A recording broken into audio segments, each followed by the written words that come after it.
I think I'm going to need a better computer.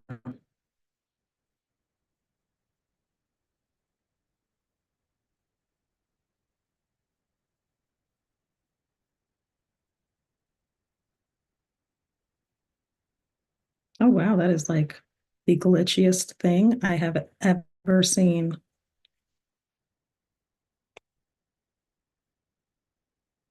Hi, guys. I am trying to do this Tarot Demystified thing, and I've got it on my restream, and I am hoping that it's actually going to work. It's showing that it's excellent. What I'm seeing is not excellent, but that doesn't mean that it's not working. So I'm going to ignore what I'm actually seeing on the screen and just talk to you guys like everything is fine.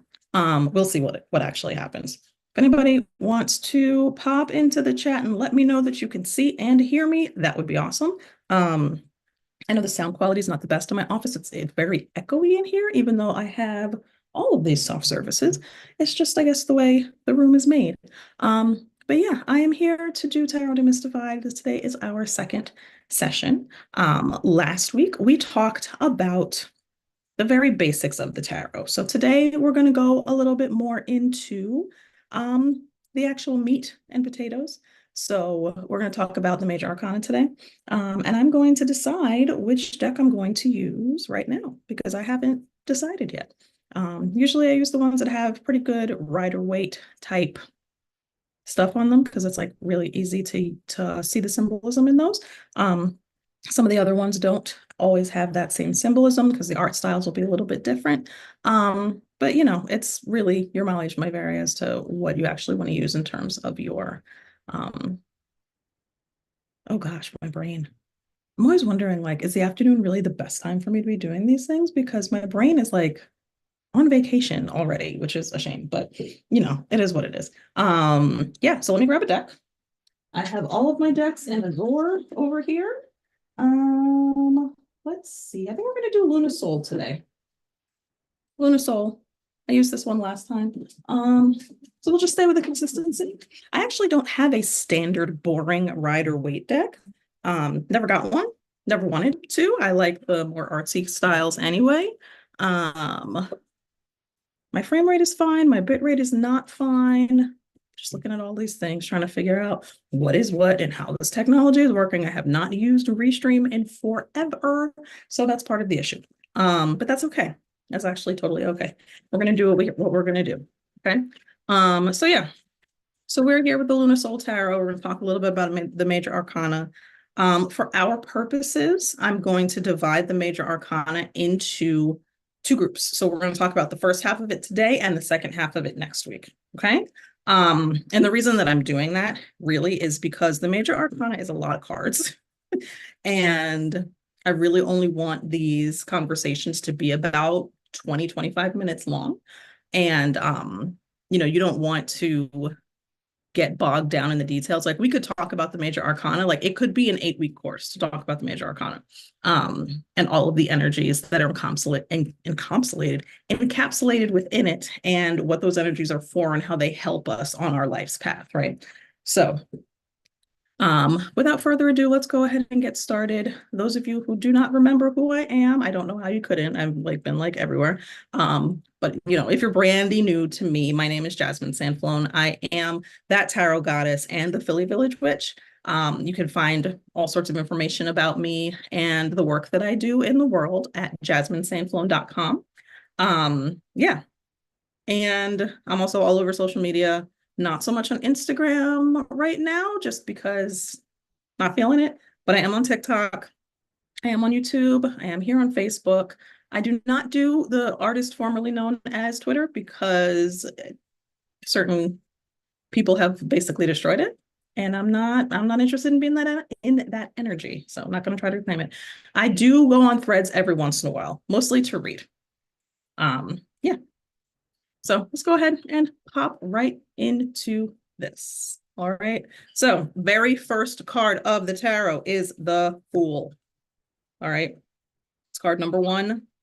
Actually, it's card number 0. I said that last time when we were talking about working through the energies of the Fool. And at those of you who are participating in my, oh, I'm talking too fast and I need to breathe. those of you who are participating in my Sacred Submission and Blessed Bondage experiment know that we were dealing with the energies of the Fool for a good week. And to be frank, the aftermath of that has been insane. I had a major anxiety attack moving from the energies of the Fool into the energies of the Magician, which is, you know, not necessarily par for the course, but when you embrace that newness and then move into that, okay, I have everything I need, that takes a leap. Like it's not an automatic kind of switch. It is very much I need to figure out how this sits and how this works in my energy, right? And it didn't work very well at first. I had to tell myself about myself, and I didn't like that. But it is one of those things that happens. So as we are going through here, we're definitely going to talk about this. Now, one thing I want to mention while we are doing all of this learning about the tarot, a lot of people are afraid of it. A lot of people worry that if you get a reading, it's going to like determine everything that's going to happen in your life. That's really not how divination works. Divination really is more about reading the energies that are present and the energies of the possibilities, right? So with the energies that are present, with the possibilities, with all of these things that are always floating around in the ethers, there is always a chance or a choice or an opportunity for things to shift and change, okay? So that really means that something that's true right now might not be true 2 weeks from now. It depends what happens between then and now, right? No man is an island. No energy is an island. We are all interconnected, interwoven. Things shift and change all the time. And so we can't make major decisions based on one reading. That's one thing that I love to tell people. Like, you have to really take into consideration what is going on. I apologize that I keep touching my face. My eyes are really itching because my allergies are batshit bananas right now. But it is what it is. So any of these energies that I talk about, they're going to be moving in and out of your own personal energy field on a regular basis, because that's what energy does. It moves. It does not sit still. It does not wait for us. It just does what it's going to do. And that thing that it's going to do is move. Hello. Thank you for joining me today. We've got a visitor. I'm so happy that you're checking me out today. All right, so we're going to talk, because the major arcana is 22 cards. It goes from 0 to 21. We're going to talk about 0 to 12 then. Yep. So that takes us from the Fool all the way, this is me, to the Hanged One, which is card number 12, which means we're going to go through the Wheel of Fortune. And we're going to go through Justice. So it's interesting because in the work that I have done, I have divided the major and minor arcana into not Justice, Strength, actually, because Justice comes different in a different spot. Justice and Strength actually switch places sometimes. Sometimes Strength is number 8 and sometimes Strength is number 11. Or number 8. No, 10, 11. Yes, 11. Oh my God, 8 and 11, back and forth. Depending on the deck. Some decks do it one way, some decks do it another way. So this one actually has Strength after Justice, which I always find very interesting, because to me, the way the flow of the energies work, Justice needs to come a little bit later, like right before the Hanged One, but it is what it is. We're just going to discuss it. However, the energies don't change. It's just how they relate to the overall story changes a little bit. So we're going to go ahead and get started. That is, which one are you? That's Rory. That's Rory back there. One of my 6 cats. He likes to be on screen, but only if he's laying down. So it is what it is. So card number 1, the Fool. We have discussed this before. This is the energy of newness, the energy of New discovery, think a newborn baby just opening its eyes, just waking up, okay? This card likes to show up when we have new work to do, when we have to be moving towards something, when it's time for us to put things in the past, when it is time for us to, step out and try something different, okay? It is the energy of fresh energy, breath of fresh air. Sun is shining. We've got a cliff. We've got mountains in the background. Things are feeling a little bit bright and easy, but you always have to be wary, paying attention to not fall into the pitfalls, right? So there's those pitfalls on there, okay? That energy of just waking up moves us into the magician. The magician has discovered that they have all of these things at their disposal, okay? That they're actually not alone. That little sack that they had before was full of items, information, people even that can help move them in the direction that they're wanting to go. So the magician is very much about recognizing that even though you're brand new, you can take control of that world around you, the actual physical world around you. That's more of an earth card, earth energy kind of card. So like if you were relating it to the minor arcana, it would be like Pentacles energy. Okay, so we got the Fool waking up, being out there and being like, oh my goodness, the world is so amazing. What are we going to do? How are we going to work this? And the Magician is like, haha, I actually have all the tools that I need to do what I need to do. All right.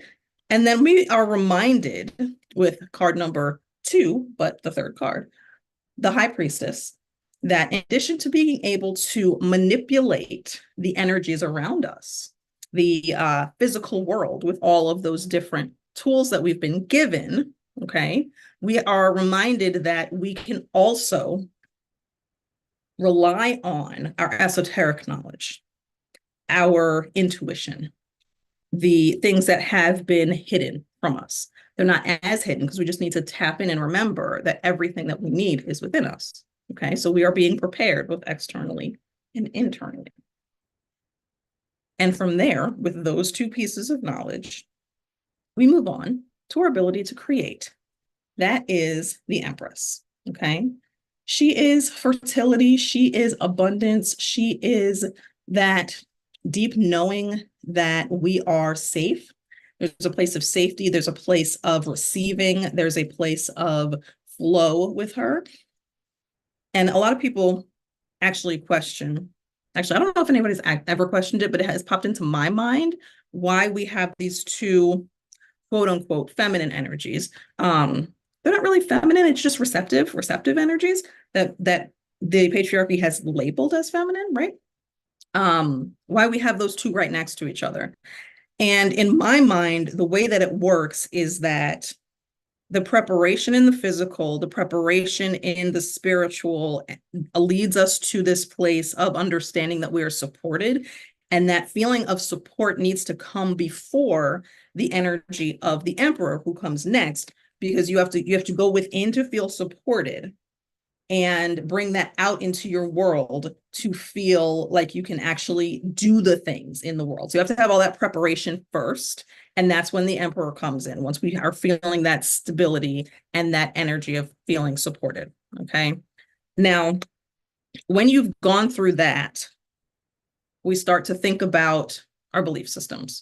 We start to think about our inner knowledge. We start to think about who do we need to call in to teach us? Are we ready to teach others? Have we had all of these lessons? Are there things that we know and believe that we need to switch and change?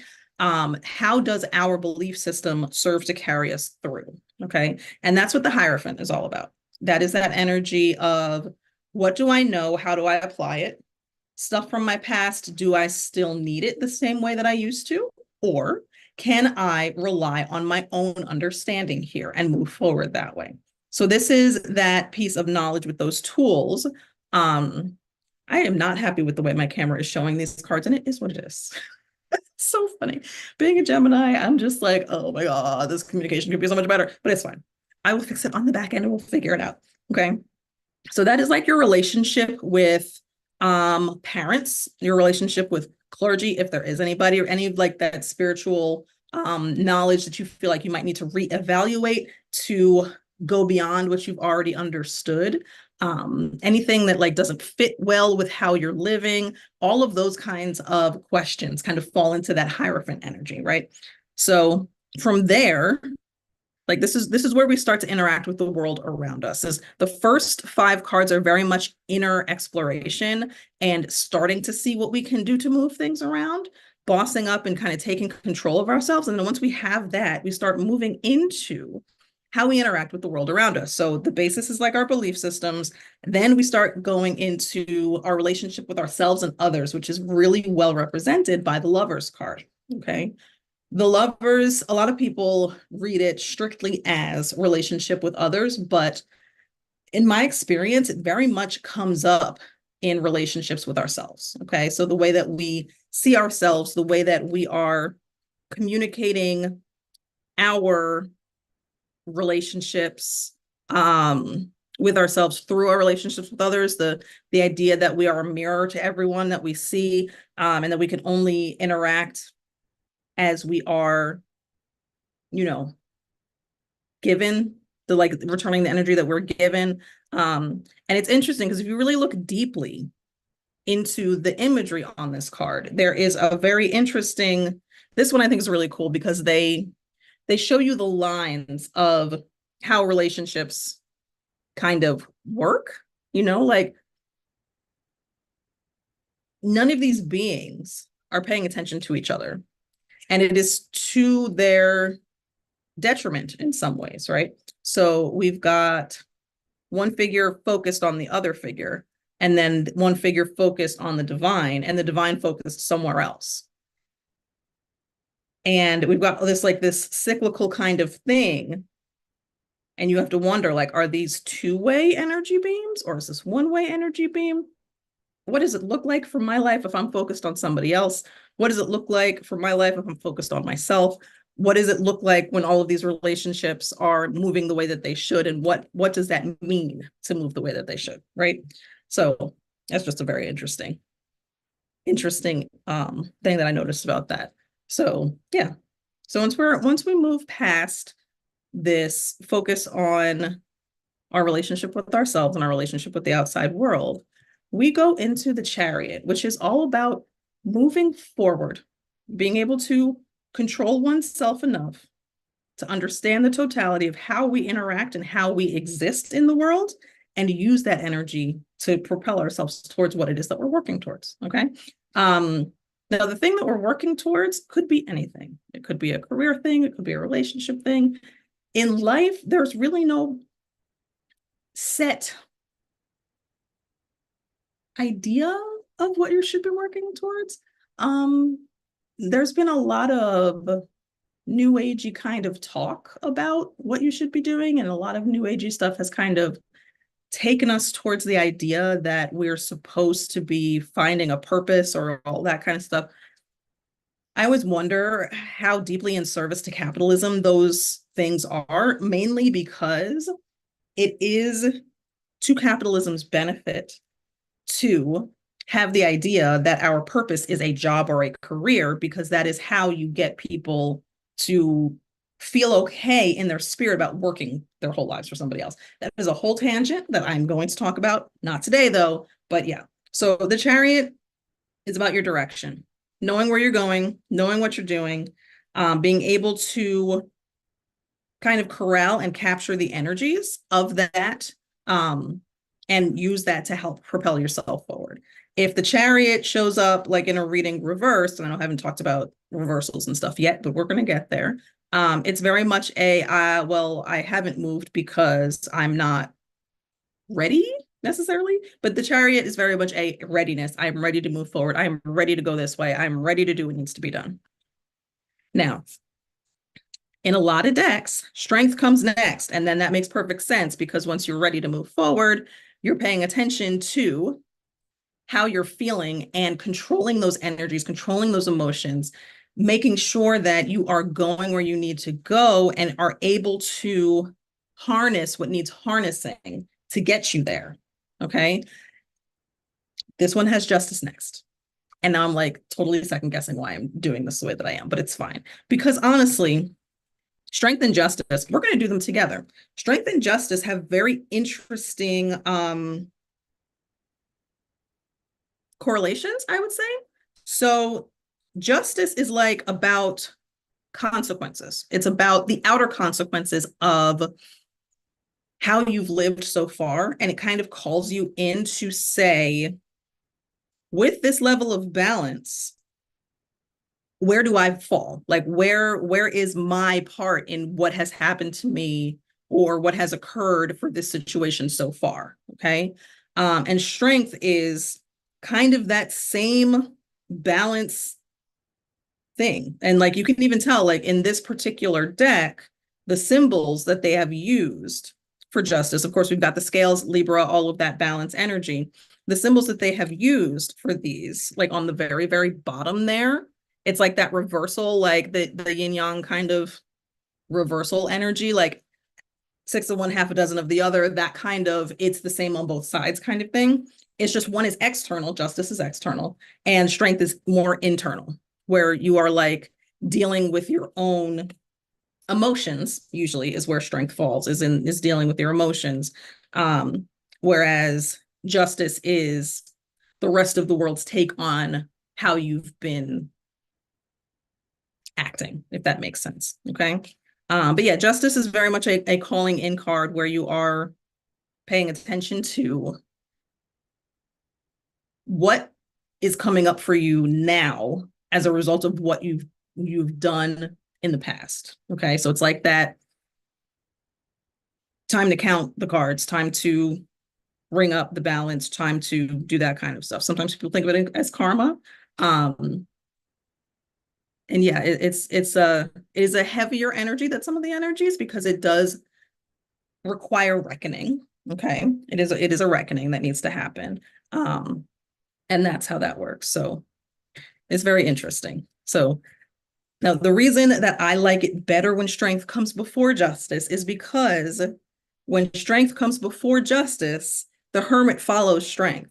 And that makes so much more sense to me than justice coming right before the hermit. Because the hermit is when you take your energy and you pull it back for a little bit and you go and seek the truth, your truth, the truth that makes the most sense to you at whatever point you are in any particular journey. Okay. And the truth of the matter is that that truth changes. And it makes more sense to me that that truth would follow an inner reckoning of how to manage where you're going with your life, right? And that's what strength kind of gives us. But now that I'm talking it through, of course, I definitely can see where with justice, if you are doing a little bit of balancing and seeing what your impact is out on the world, why you might want to go back and retreat and figure out how that kind of works in a different way, right? So it's almost like the hermit would be like a penance paying as opposed to an inner journey to find more peace. Okay. Yeah, that was an interesting little realization, honestly, that I hadn't thought that deeply about. But I think I'm going to see if I can see if anybody has written about that. I am sure that that's probably a part in a book that I actually am aware of, and I haven't really paid that much attention to it. It's totally fine. As you guys are probably aware, my TBR is ridiculous, my to be read list, and my metaphysical spiritual TBR is even worse because like, wow. Yeah, so it is what it is. But let's keep it moving. Okay. Because we are just about out of time here, but we're going to finish up with the Wheel of Fortune and the Hanged One. So my favorite thing about the Wheel of Fortune coming after the Hermit is the fact that with all of the preparation, all of the stuff that you've gone through, everything that you have thought about in terms of who you are, what you can accomplish, what you believe, reckoning with your own emotions and all of that stuff, this is the great equalizer. Sometimes you're up, sometimes you're down. Like the Wheel of Fortune is very much like, you might be lucky. The Wheel of Fortune is very much like, you might not be lucky. Everything might suck right now. But the one thing that happens is that the wheel always turns. Things are always changing. Things are always shifting. Things are always moving, right? That is one of those things that we cannot avoid, regardless of how much energetic preparation you have done in your time for anything, life is going to life. It's going to do what it's going to do. And sometimes things are going to suck, right? Sometimes things are going to be terrible. Does not mean that you did something wrong. Does not mean that you are not prepared. It does not mean that you're low vibe. It doesn't mean any of that. All it means is that sometimes things are going to happen. Bad things are going to happen. Sometimes bad things are going to happen to good people. Sometimes good things are going to happen to bad people. That is the nature of the universe. It's just how things are. And the Wheel of Fortune kind of comes in and like evens everything out. Okay. Now, another reason why I really like when justice comes after that instead of where strength was is because the Hanged One is our next one. Okay. The Hanged One is the pause. The Hanged One is that stopping point. The Hanged One is that little moment of hesitation where you actually don't have a choice as to why things have stagnated. They just have. You're just there and you have to wait it out.